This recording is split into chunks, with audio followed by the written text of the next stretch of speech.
Sir இவன் பழனிசாமி நம்பிலாம் எந்த விஜயம் வரமாட்டாங்க சார். பழனிசாமிக்கு கூட்டணிலாம் கிடையாது. எப்போ அங்கே எங்கப்பார் கொடி பறக்குது, இன்னொரு கொடியை பாராட்டுற மனுஷன் ஒரு தலைவரா உண்டா? பிள்ளையார் சொல்லி போட்டன்றாரு. தந்தை பெரியாரும் பேரறிஞர் அண்ணாவும் புரட்சி தலைவர் எம்ஜிஆரும் புரட்சி தலைவர் அம்மாவும் என்னைக்காவது பிள்ளையார் சொல்லி போட்டேன்னு பேசுறது உண்டா? என்னன்னு இவங்களே சார் காசு கொடுத்தா தான் சொல்லிட்டேனே.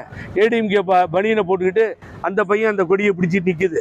அது காசு கொடுத்து இவங்களே செட் பண்ணுறானுங்க. எப்படியாவது காலில் விழுந்தாலாவது யாராவது வருவாங்களான்னு பார்த்தா அப்பயும் வரமாட்டாங்க. கவலைப்படாதீங்க, இது எப்படியோ போவோம். அவர் நேராக விஜயங்க செயல். ஆகவே இதை இந்த கட்சியை அழிப்பதற்கு என்னென்ன செய்ய வேண்டுமோ அத்தனையும் செய்கிறாங்க சார். ரோட் ஷோ நடந்துருச்சு.